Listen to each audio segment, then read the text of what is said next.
Hello, girls, guys, or otherwise. This is Rich, and welcome to Christo-Paganism Sunday. Little housekeeping things here before we go on to the main action that we're going to be talking about some hell and some damnation and whatnot, as in the Gospels. I wanted to, for one, say I apologize for the lighting. The lighting in this hotel room is kind of atrocious as far as making videos. I have a little desk light here that I kind of need because I'm going to be reading some stuff, and otherwise I would have that off because it looks a lot better. A little less glare on my glasses and whatnot. So I do apologize for the glare and whatnot. It's just something we're going to have to live with, something that we're going to have to deal with. And I think, you know what, we can power through this. I think this is something that we can get past. Anyway, another housekeeping item before we go any further is that, let's see, what was it? Oh, I almost forgot what the housekeeping items were. If you like this video, if you have comments, questions, anything like that, if you want to submit a question for Witchy Wednesday or Christo-Paganism Sunday, leave those comments in the bottom, in the nether regions down below. I do read all the comments. I might not always get around to getting to all of them, but I do read them all. And I do write down the questions. I have one that I'm going to have to try to do a little bit further of a soul searching on in order to fully be able to express my comments to it. And that is one that came through as an email.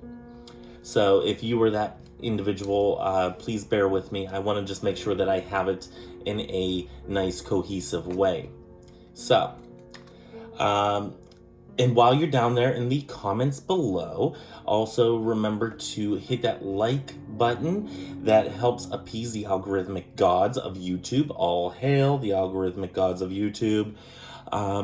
We want to appease them. It brings more visibility to the channel, helps get people to the channel so we can, converse about these things, because I think these are some questions that should be answered, and, we're kind of hitting with a tough one today. Also, if you are not subscribed, go ahead and hit that subscribe button. That as well appeases the algorithmic gods of YouTube. All hail. So, anyway, with all that out of the way, let's actually get to the actual bundle of this topic today. So this is actually continuing on from last week's topic that Christy wrote in. I want to make sure I had the name right. Whenever they asked about fear of some of the sayings that Jesus stated in the Gospels, and I only picked a few of them here. I did not go through every single phrase. I kind of limited it to some of the ones that they had questions on, and I don't know the proper pronouns for Christy, so I'm using they, and I hope that is sufficient. If they did leave a pronoun in there, I'm sorry, I don't have it written down, and I do apologize for that. So I think they is a good catch-all. Anyway, we're moving on. So yes, for one, we're going to be going through this discussion of hell and damnation and different things that were said by Christ in several verses of the Gospels. So Matthew, Mark, Luke, and John. We're mostly going to be focusing in on Matthew for the most part, and maybe I'll make a greater series dealing with, doing a chapter here and a chapter there, and really going through some of these stories and trying to squeeze out the meanings of them all, rather than just going through and picking a verse here, verse there, because I think it's really something to, yes, take a verse if you need like an affirmation, or if you need a piece of spell work. Like I said in the last Christo-Paganism Sunday. Psalms, great for spell work. But I think whenever we are looking at stuff like the Gospels or even in different teachings, different stories here and there throughout the Bible, because we are treating this as a mythology, not as a literal history book. So treating it as a mythology, there are lessons to be learned. So I think in the future, I might take a little bit here, a little bit there of the actual stories, and we can judge the stories as a whole. So I think that might be something that I do in the future. Let me know your suggestions on which stories you would like to have covered. We've already done like the creation mythos and the Nephilim, and we kind of went through all of the things and called out some of the inaccuracies, some of the whoopsie daisies of the construction of biblical text, and as alluded to from the Quran and from some Gnostic scriptures or other scriptures out there. So I think that might be something that we do in the future, but today I just pulled out some of the verses that Christy had written in, commenting on that video. So I'm not going to go through them all. I'm only going to hit a few of them, and then I'm going to give some of my my thoughts on some of the stuff, because I think that is something that we really need to do, is to really analyze what is being said here and why it's being said, and what some of the rabbinical teachings are. Now, keep in mind, I'm not from a Jewish family. I have not grown up in a Jewish household, so the Judaism is sort of lost on me, and I don't have my necklace out. That is so odd for me. Anyway, so keep that in mind. This is just done on like a week's worth of research, a week and a half worth of research, and if you want me to delve into more, I definitely would, because this is a topic that I think catches up on a lot of people. So first things first, we're going to go to chapter 8, Matthew chapter 8, verse 12. And I'm going to read a little bit before verse 12. And let's see, let's start at, let's first look at the story as a whole. This is the story of the centurion coming to Jesus, saying about the servant not being able, or being paralyzed, suffering dreadfully, he says here. Okay, so we're going to start at, let's say, verse 10. Let's start a couple verses ahead. We're going to go through verse 12 and continue on to verse 13. So, starting at verse 10, when Jesus heard this, he was amazed and said to those following him, Amen, I say to you, in no one in Israel have I found such faith. I say to you, many will come from the east and the west, and will recline with Abraham, Isaac, and Jacob at the banquet in the kingdom of heaven. But the children of the kingdom will be driven out into the outer darkness, where there will be wailing and grinding of teeth. And Jesus said to the centurion, You may go, as you have believed, let it be done for you. And at that very hour, his servant was healed. Okay, so what do we have going on here? Overall, we have a story of somebody that has a lot of faith coming to Christ, asking for their servant to be healed. Odd request, because usually whenever you have a servant, it's not something that is, at least in most texts that you read, maybe this is something that is just a stereotype of the master-servant complex, is that you have masters that don't really care about their servants. But this one obviously does. Excuse me. So, and if you're hearing the heater kicking on, that is right next to me. Let me turn that off there. It'll turn off here in a second. because I don't want the whirling and all that in here, but whatever. So we have a master servant situation here where the master is asking Jesus to heal his servant, and we're seeing a story of a lot of faith. So Jesus takes this as a teaching moment. So he says that never have I found such faith. This person has so much faith that he believes that their servant will be healed from this. So I noticed that immediately. He says that the children of the kingdom will be driven out into outer darkness, where there will be wailing and grinding of teeth. This is a very graphic depiction of people who don't believe in him, who will not follow him, or don't believe in his innate power of holiness, his God status, and whatnot. This is a very graphic depiction of what will happen to them.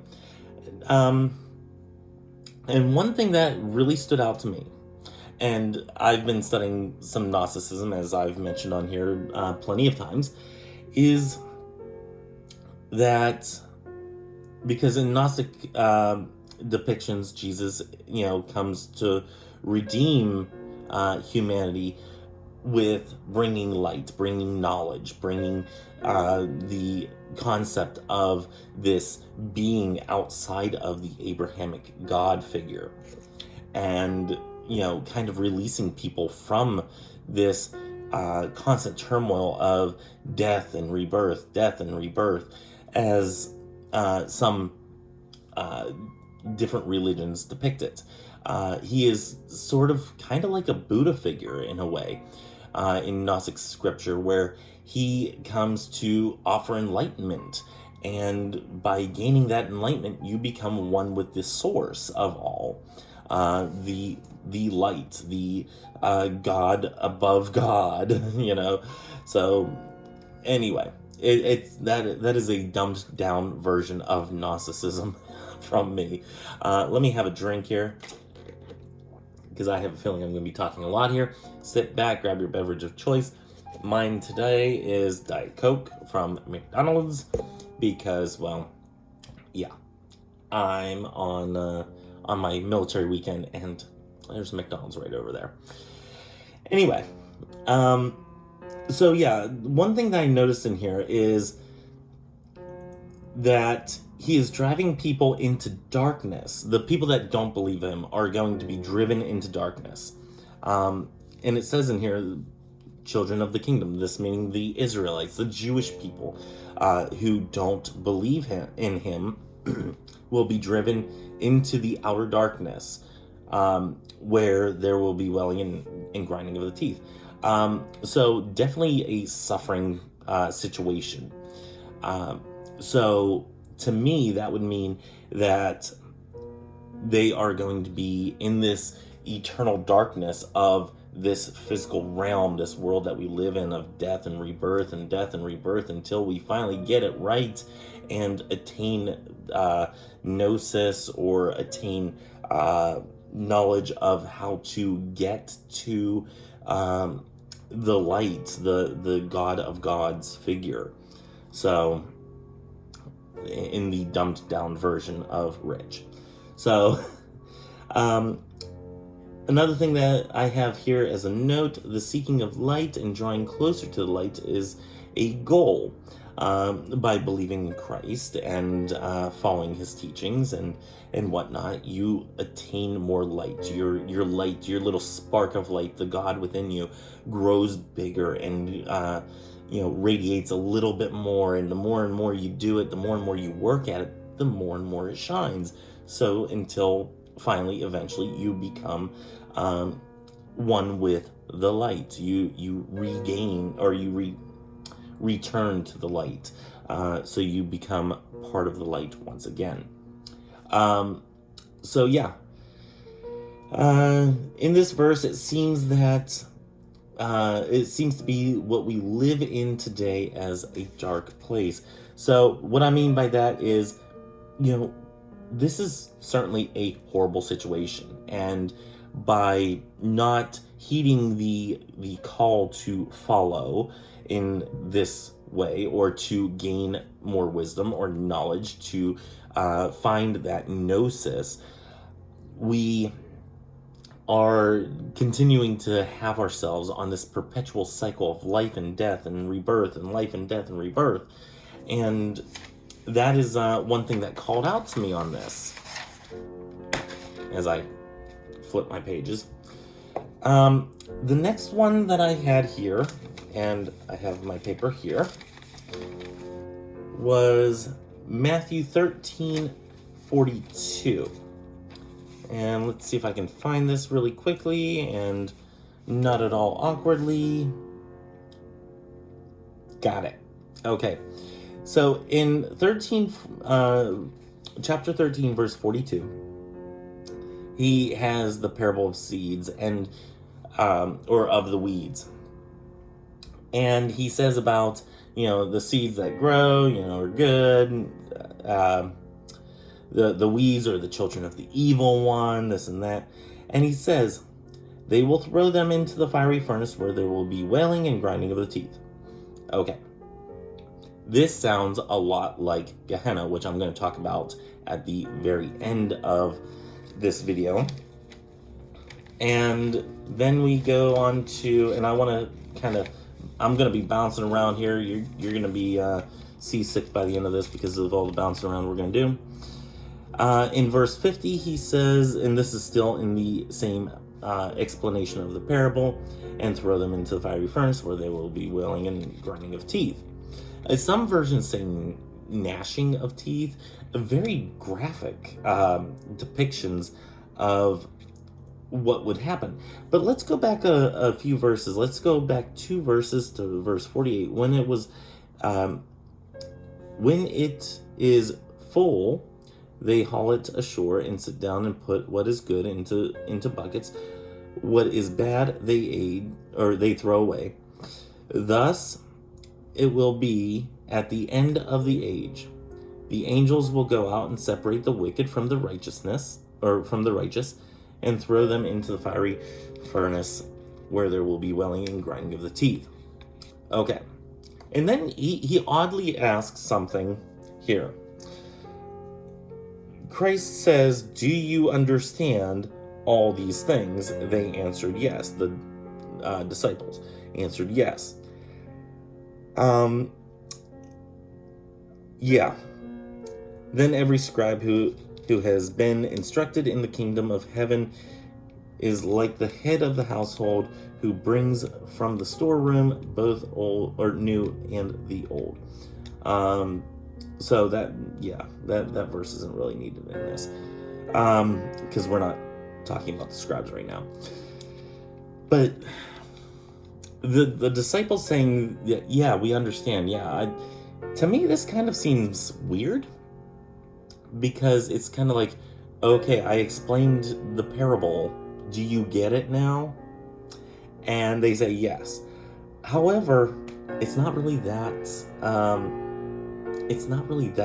explanatory here, because he's putting in concepts here that are not really Jewish concepts. Again, I'm going to talk about Gehenna here in the end, but these aren't really Jewish concepts. These individuals growing up in a Jewish community, or the majority of them growing up in a Jewish community, him being himself a Jewish rabbi, would have certainly known that this is not part of the teachings, and would have said, hey, this is going to be a change. There is a change. And for a God that doesn't change, this is a lot of change. So, not really sure why they understand this so easily as something that is such a huge, massive change to the way things are, or how things were taught then.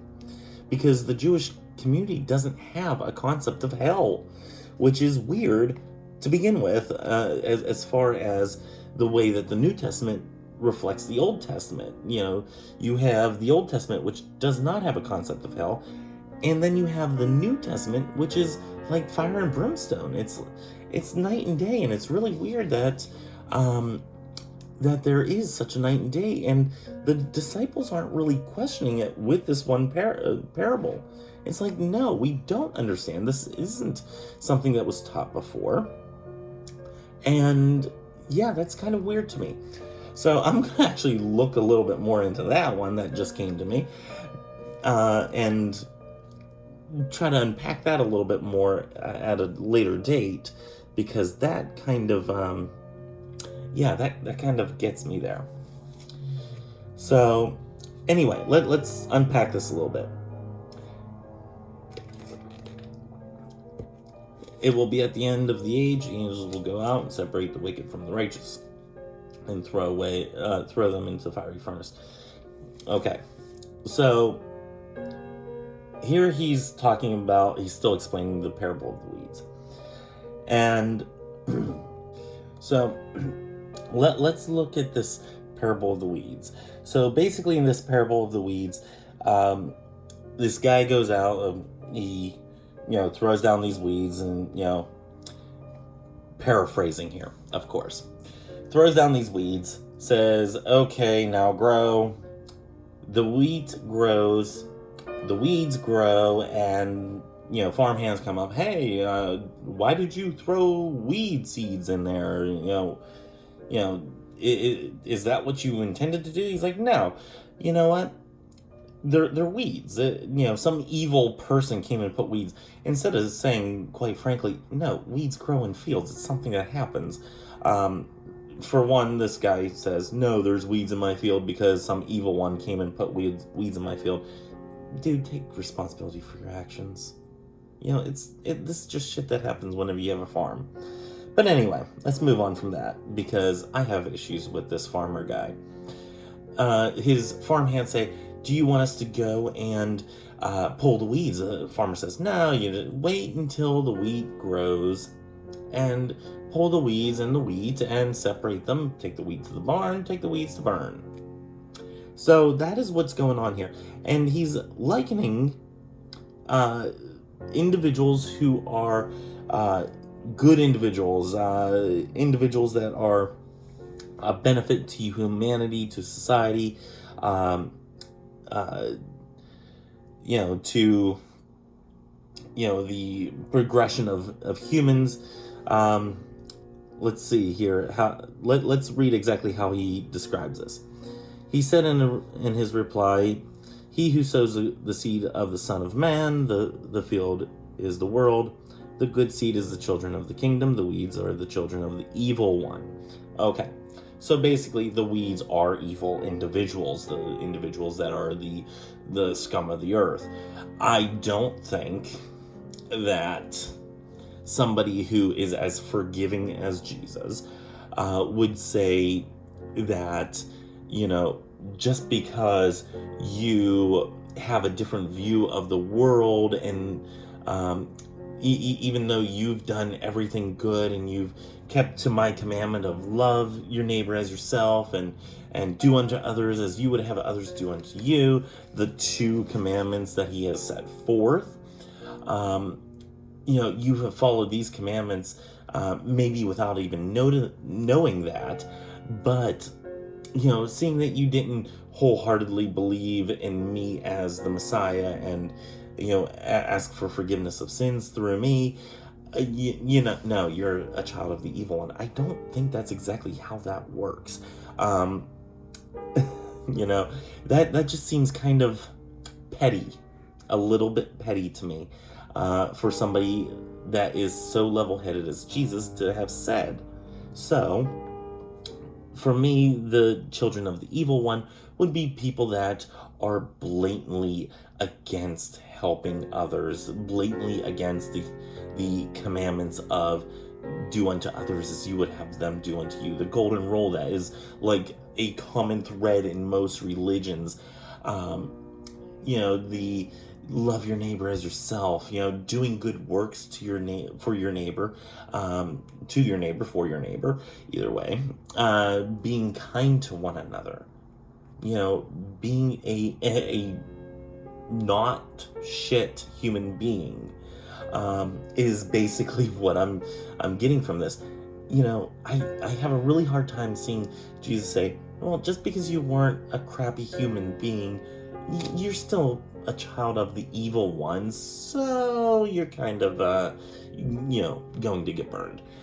I don't think that's what is going on here. I think he's trying to say that there are people who are downright evil, or there are beings out there that are downright evil that wish harm on you. And you know what? We're going to get rid of those. And that's going to be that. We're going to throw them into a fiery furnace. We're going to annihilate them. We're going to do away with it. And that's going to be that. I have a hard time with Jesus clumping upstanding human beings, such as the Dalai Lama, or the there are other upstanding religious figures out there, but you have people like the Dalai Lama, who is not a Christian. I think he's spoken on Jesus before and has spoken in favor of Jesus, but has not professed a devotion to Jesus. I do not believe, and I could be totally wrong, but I'm pretty sure that's part of his gig there. So much respect to the Dalai Lama. I actually do follow him on Twitter, I do believe. Pretty sure I do. But I think I think Jesus would have a hard time saying to somebody like the Dalai Lama, hey, no, you're going to have to die because you didn't believe in me. I find that really hard to believe whenever he said this to somebody that was on a cross hanging next to him. He's like, yeah, hey, you know what? You believe in me? Okay, you're good. He's like, you'll be with me. He's like so forgiving, and he even would forgive people while he was on the cross hanging there. He says, forgive them, for they know not what they do. And it's like he's such a forgiving individual. I have a hard time for believing that he would, as a God figure, command angels to take anybody that didn't necessarily believe in him and throw them into a fiery furnace. Really hard time believing that. Does not seem like his personality. So, what other verses do we have here? We're going to move on from that, because that was so much of a rant. We're going to go to Matthew 25, I believe, right? I think it's 25, yeah. Let me get there. Hold, please. The one thing I don't like about this Bible is that it has these little, and you can't even see them. It has these little pages that are, really, thicker than the others. And they do offer some Catholic doctrine in there, because this is a Catholic study Bible. But, yeah, I kind of don't like those. I like the Orthodox study Bible, where it has full on iconography pictures in there, and that is quite beautiful. So anyway, we're going to go to Matthew 25 verse 30 and 41. So let's get there. Okay, I'm here. We got this. So in 30, we have another parable, and we have, let's go to verse 29, because this is something that people use for the prosperity gospel. For to everyone who has more will be given, and he will grow rich. But from me, one who has not, even what he has will be taken away. I believe that's one of the ones that are used for the prosperity gospel preaching, which I am wholeheartedly against. So yeah, anyway. And throw the useless servant into the darkness outside, where there will be wailing and grinding of the teeth.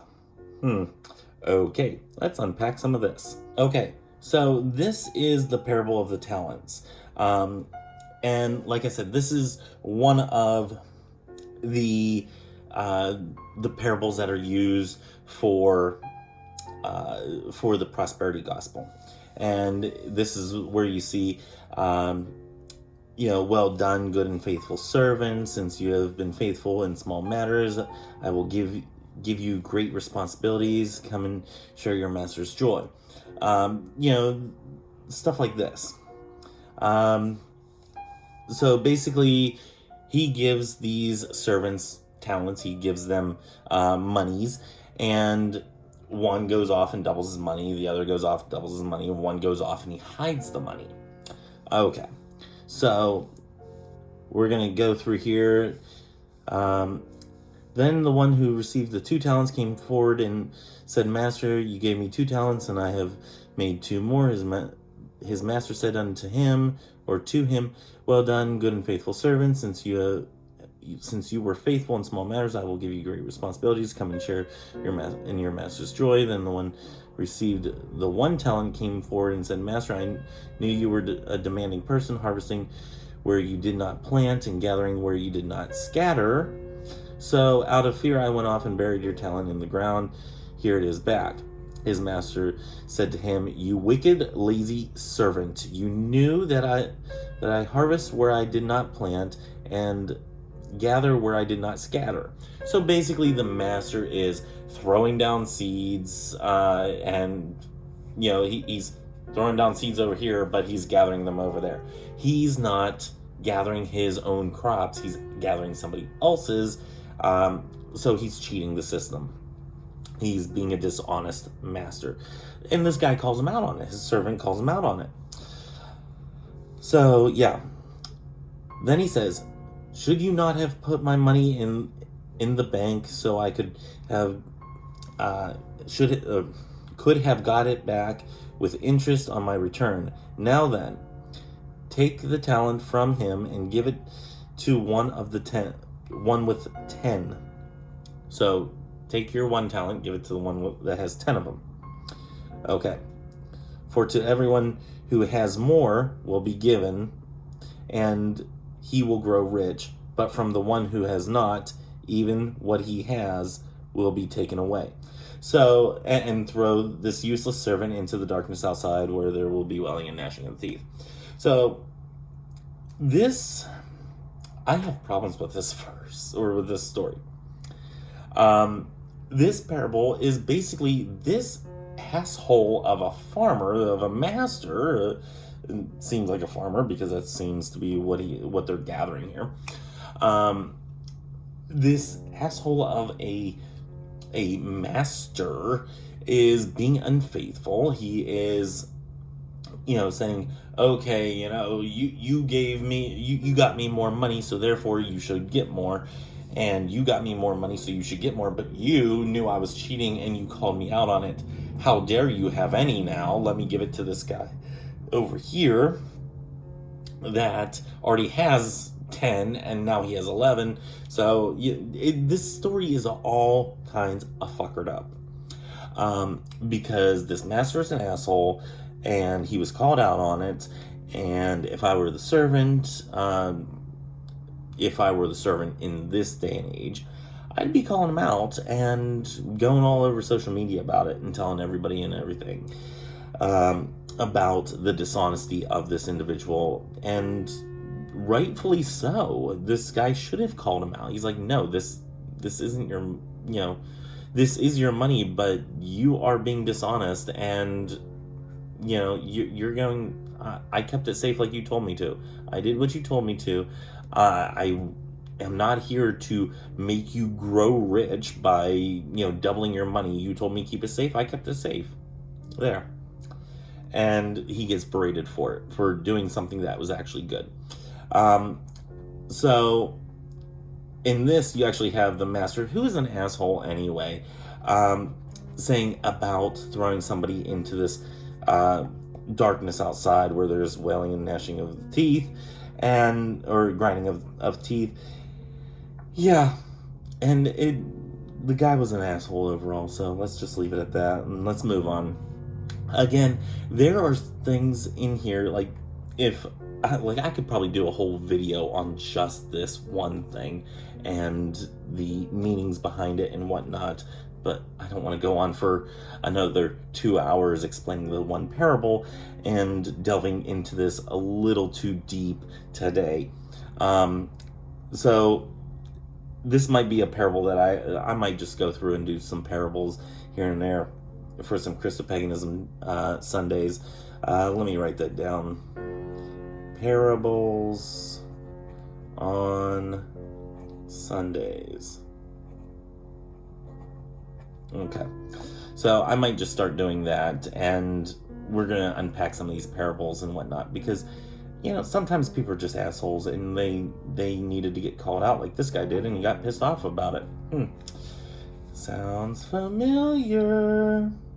Anyway, we also wanted to go to verse 41. This is a little bit further down. Let's go to actually 38, and we'll read from there. When did you see a stranger and welcome? I do like this. Let's actually go to 37, and then we'll go down to actually. Let's go to 47 or 37 to I believe it's 43. We'll see where we end up. Okay. So 37, chapter 25, verse 37. Then the righteous will answer him and say, Lord, when did we see you hungry and feed you, or thirsty and give you drink? When did we see you a stranger and welcome you? I am sorry, I'm having a hard time reading today. Or naked and clothe you? When did we see you ill or in prison and visit you? And the king will say to them in reply, Amen. I say to you, whatever you did for one of these least brothers of mine, you did for me. Then he will say to those on his left, Depart from me, you accursed, into the eternal fire, prepared for the devil and his angels. For I was hungry, and you gave me no food. I was thirsty, and you gave me no drink. A stranger, and you gave me no welcome. Naked, and you gave me no clothing. Ill, and in prison, and you did not care for me. Okay. So, let's unpack this. What he's saying here is basically help the people that need help. If you're not helping people out there, why should he help you in any type of way, shape, or form? It really seems quite selfish to be an individual that is asking Christ for any sort of help whenever you're not willing to give any type of help to anyone that actually needs it. And I do apologize for the loud sounds because people are assholes out there. So, the people that are hungry that you aren't feeding, the people that are thirsty and you're not giving them any drinks, the people who are naked and need clothing, if you're not doing these things, these basic parts of humanity, then how can you expect Christ to stand by you and to care for you in any sort of way? So he says, depart from, and I think this is a lot of hyperbole. I think this is a metaphor probably of the time. Depart from me, you accursed, and into the eternal fire prepared for the devil and his angels. This is kind of, I would assume, the first century equivalent of go fuck yourself. To me, that's what this seems like, is the first century phrase of that, So yeah, that is totally what this seems like to me, is, you know what? Screw you. You didn't help me. You didn't help any of these people. How dare you come and ask me for help? That one, Whew. You got me all fired up, Christy. It's all your fault. Thank you. Thank you. I'm actually having a lot of fun doing this.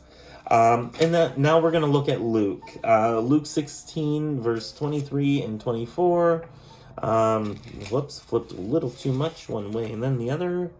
16, 23, and 24. I think this is the last one that Christy asked about. I do believe. Yeah. Very thin pages. Be gentle. Anyway. This is the parable of the rich man and Lazarus. Again, I think I may just have to do parables on Sundays and kind of break some of these down and put them into the plain language of Rich. Because apparently I have way too much fun doing this. So, let's see, 23 and 24. Okay, let's read a little bit about this. Starts at verse 19.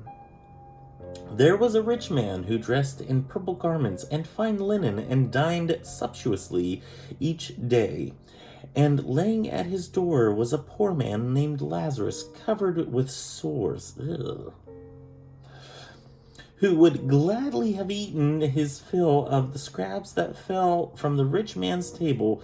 Dogs even used to come and lick his sores. Ew.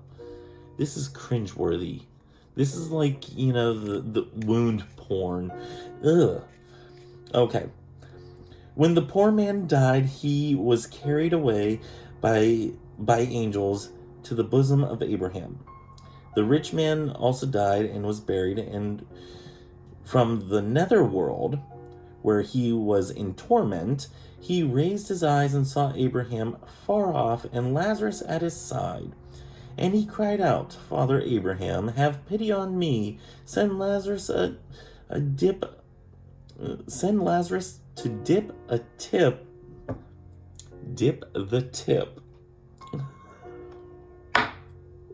I'm sorry. Woo, putting modern language on biblical teachings here.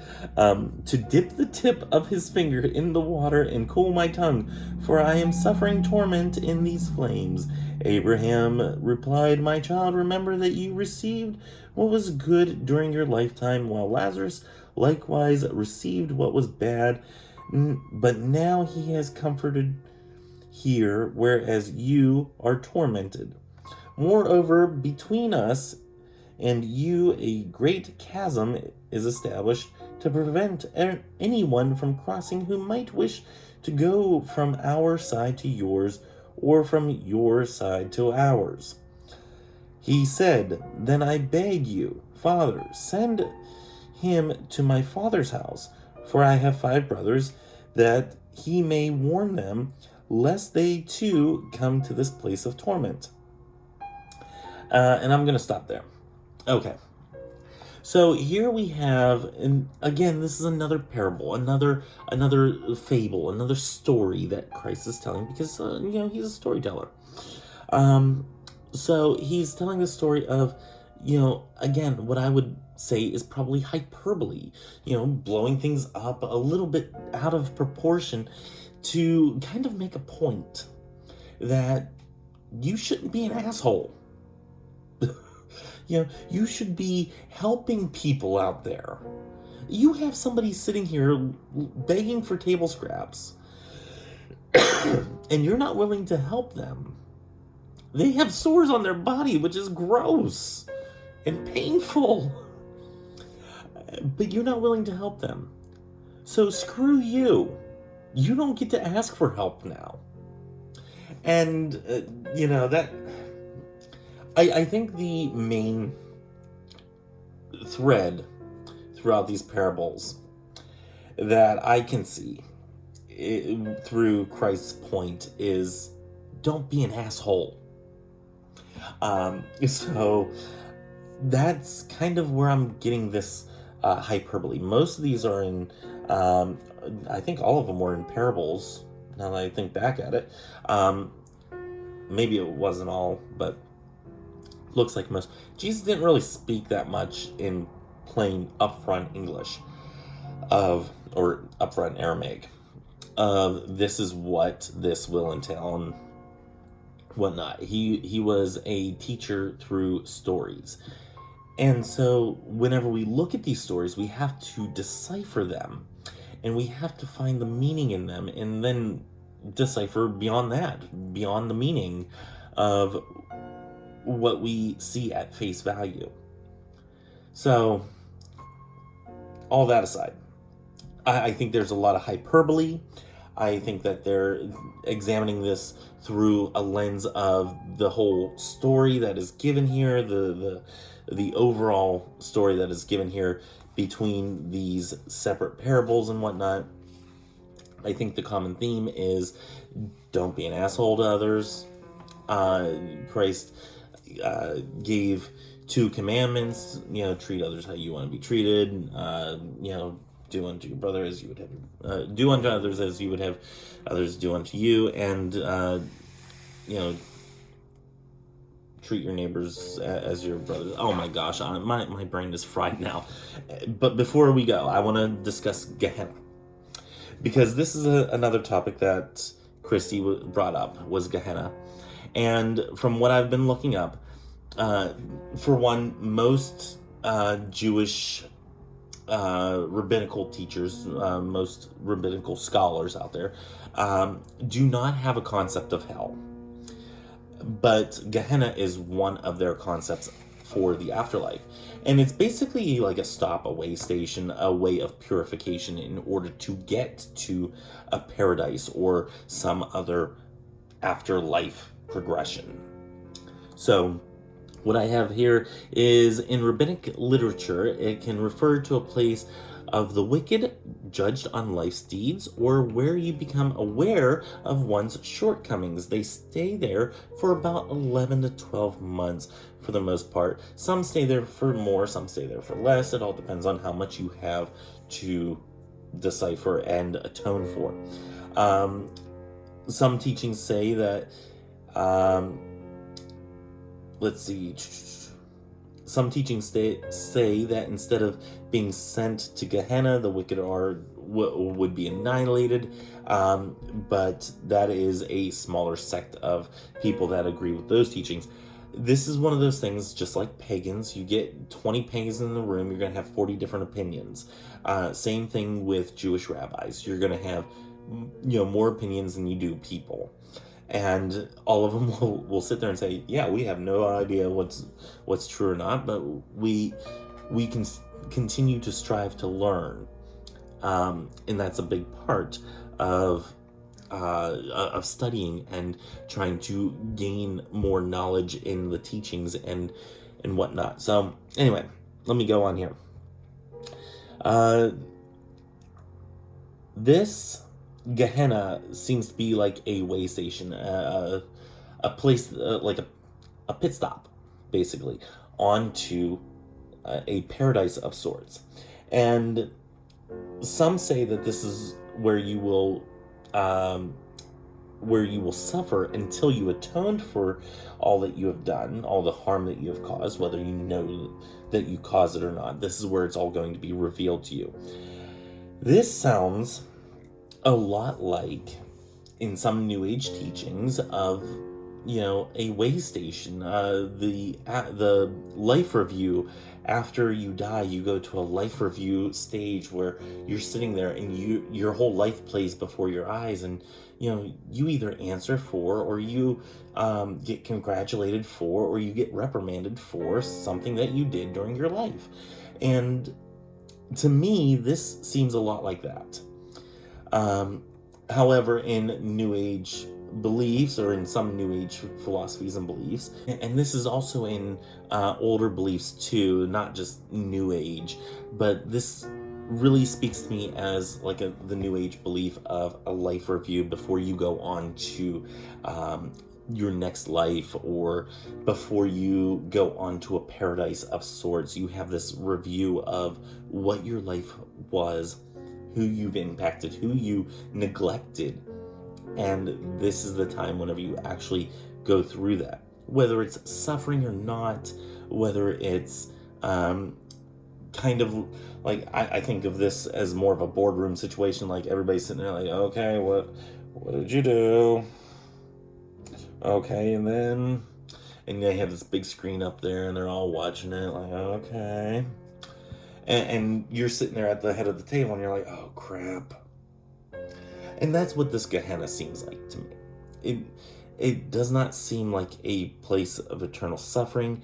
As it's used in biblical literature, it could mean a place outside of the town where basically garbage was burned and some people were cremated and whatnot. But we really don't know, which is another joyous thing of taking this as a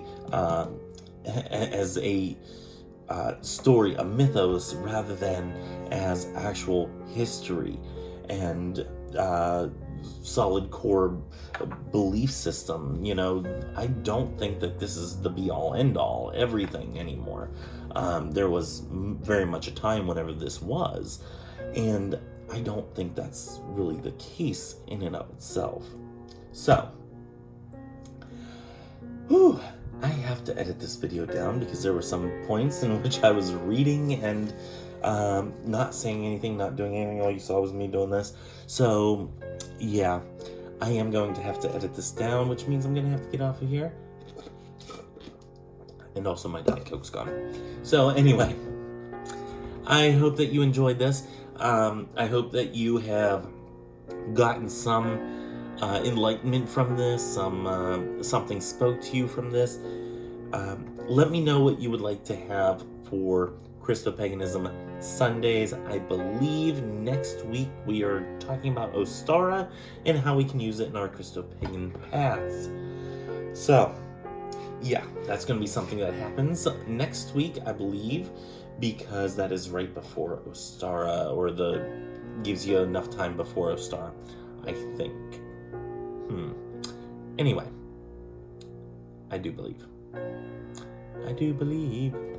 Anyway, I think that's what we're doing next week. Join me on Tuesday for Tarot Talk Tuesday. We are going over the Seven of Swords. Yeah.